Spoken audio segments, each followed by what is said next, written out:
Hello बच्चों, क्या हाल चाल? मस्त, बढ़िया। So very good morning to all of you my dear students. I am going to tell you the basic concept about the real depth and apparent depth. So topic real depth and apparent depth. बच्चों, आज हम लोग पढ़ने जा रहे हैं ray optics का एक बड़ा ही important topic, that is real depth and apparent depth. Okay बच्चों, हेडिंग लगाएंगे, पेन कॉपी निकाल देंगे, आसपास के डिस्टर्बेंस को दूर कर देंगे और हम लोग पढ़ने जा रहे हैं real depth and apparent depth. Heading लगाएंगे बच्चों, real depth and apparent depth.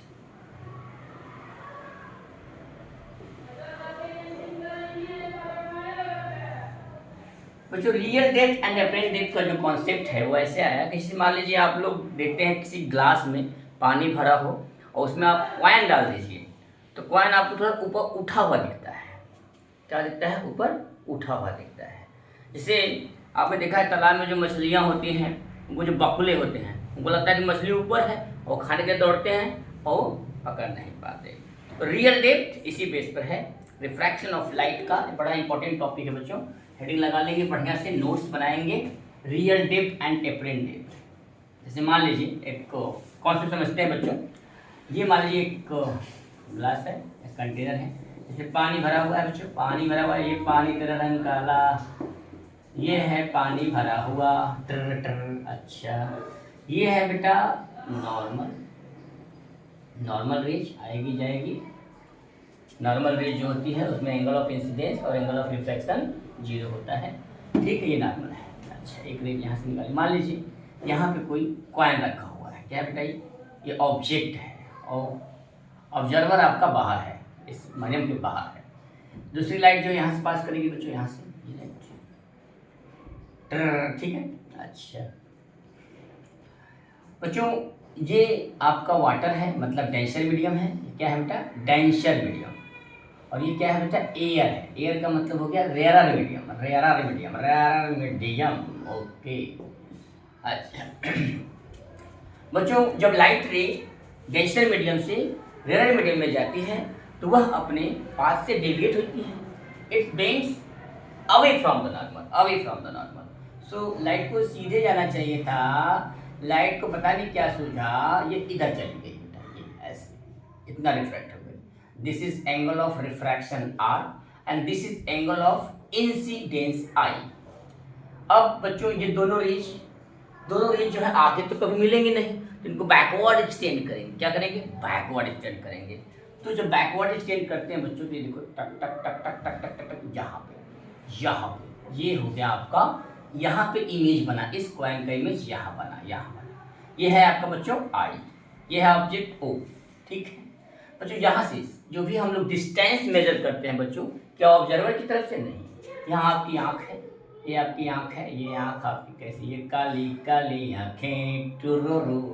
मुझे आँख नहीं बनाने आता बेटा।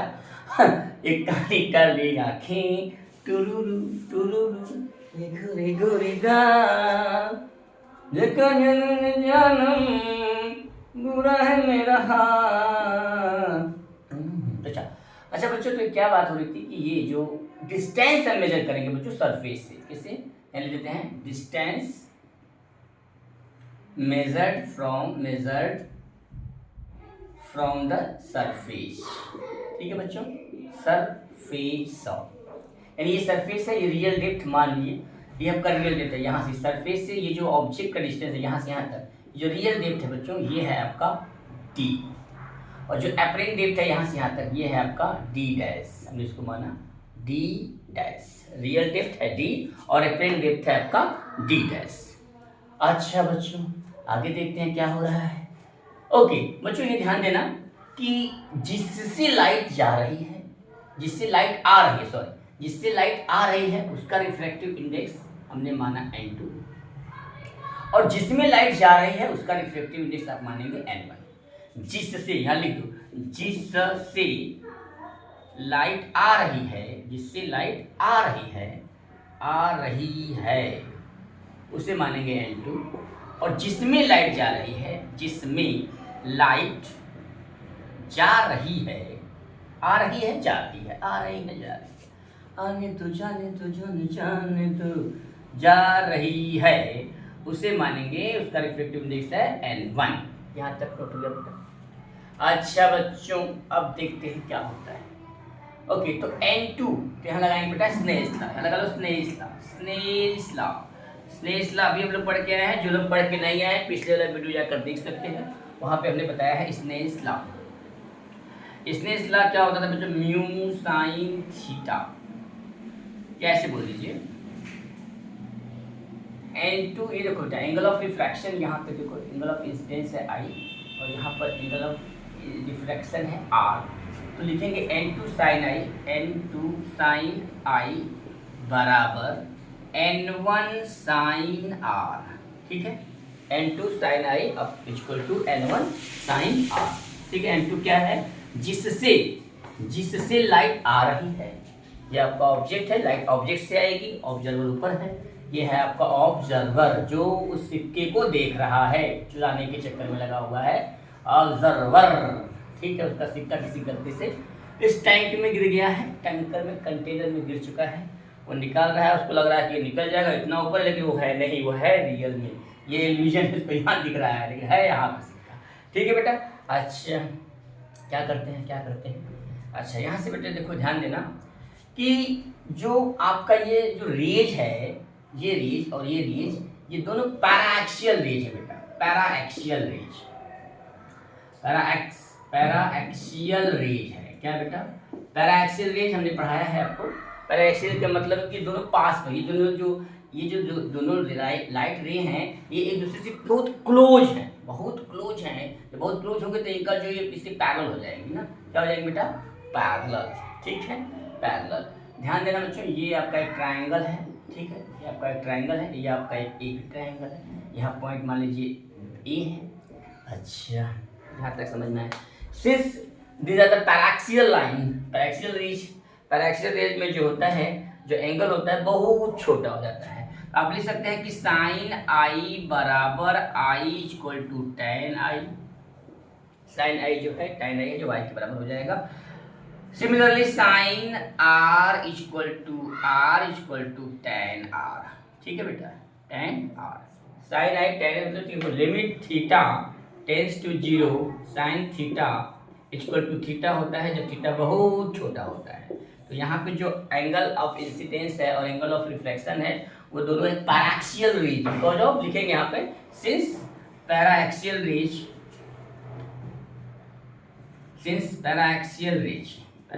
की रेज में आपका जो ये दोनों लाइट है एक दूसरे के बहुत पास है, जिससे उनका एंगल बहुत छोटा है। तो यहाँ पर आप लिख सकते हैं, तो यहाँ लिखेंगे बच्चा N2 साइन आई के स्थान पे लिख दीजिए आप tan I, N2 tan I equal to N1 tan are. ठीक है बच्चा। अच्छा बच्चा, अब मुझे एक बात बताओ, प्रोसेस को सीधा कर लेते हैं बढ़िया से। यहाँ समझ में आ गया आपको? इतना समझ में आ गया? नोट करो जल्दी नोट करो, रफ करके बनाते हैं, बढ़िया था, साफ बनाते हैं, सुंदर बनाते हैं, जिससे आपको समझ में आए। अच्छा चलो बेटा, ठीक है, तो यहाँ तक हम पहुँच चुके थे। N2 tan I equal to N1 tan R. तो इस कंटेनर को बढ़िया बना लेते हैं, स्टैंडर्ड समझ में आने के लिए आपको। ठीक है। अच्छा मान लीजिए मैंने बड़ा बनाया, इतना बड़ा बना दिया, ले बेटा ये बहुत बड़ी टंकी है, काली काली आँखें, काली काली टंकियाँ हैं। अच्छा इसमें पानी भरा हुआ है, रे बेटा पानी भरा हुआ, पानी पानी पानी, ये दिल है पानी पानी पानी पानी पानी पानी, आज दिल है पानी। अच्छा ठीक है, यहाँ पे ये रेज थी बेटा, ये हमारा एक दूसरी रेज, लाइट से हमेशा दो रेज निकालते हैं, सॉरी छी कितना गंदा बनता है ये एंगल। अच्छा ये सरफेस है बेटा, बाउंड्री इसको बोलते हैं हम लोग, जो दो मीडियम को सेपरेट कर रहा है। अच्छा यहाँ से लाइट रेज जा रही है ऐसे, ठीक है, और यहाँ पे जो है ये नॉर्मल है। ठीक है, ये लाइट सीधे ना जा करके बाउंड्री की वजह से, मीडियम चेंज होने की वजह से ये bends away from the normal. ये आपका डेंसर मीडियम था बच्चों, डेंसर मीडियम, ये आपका रेयरर मीडियम था, रेयरर मीडियम। ठीक है बच्चों, ठीक है, बढ़िया बढ़िया बढ़िया बढ़िया बढ़िया। ये है आपका सरफेस, और सभी डिस्टेंस कहाँ से मेजर करते हैं? सरफेस से। बच्चों ये एंगल था आई, ये एंगल था आर। ठीक, अब ये दोनों को पैरेलल लाइन है, तो ये एंगल जो होगा इस एंगल के बराबर होगा आई। ठीक है बच्चों। अच्छा और देखो बेटा ये अगर आर है, अगर ये आर है तो आप इसको बैकवर्ड स्पेलिंग किए हैं ऐसे, ठीक है, ठीक है। ये एंगल आपका हो जाएगा बेटा आर, होगा कि नहीं बताओ मुझे। और दो पैरेलल लाइन है और ये ट्रांसवर्सल लाइन है तो एकांतर कोण आपस में बराबर होते हैं बच्चों, यस। तो बात कर रहे हैं बच्चों कि ये आपका जो है, ठीक है, यहाँ तक समझ में आया, देख लो एक बार, ठीक है। तो हमने अभी पढ़ा था स्नेह इस्लाम में n2 tan I equal to n1 tan R। अच्छा बच्चों, मान लीजिए बच्चों, ये मान लीजिए कि यहाँ से यहाँ तक ये x है आपका, ठीक है। हमने मान लिया कि यहाँ से इस पॉइंट से ये जो है आपका ये a है, ये x है। तो इस ट्रायंगल में देखो, बड़े वाले ट्रायंगल देखो, बड़े वाले ट्रायंगल, यहाँ से बेटा n2 tan I क्या हो जाएगा, परपेंडिकुलर, ये है आपका परपेंडिकुलर मतलब d, यहाँ से पूरा d है, ये पूरा d है। जो रियल डेप्थ है ये आपका ऑब्जेक्ट था, यहाँ ऑब्जेक्ट की इमेज बनी थी। आ रहा है समझ में बेटा, ठीक।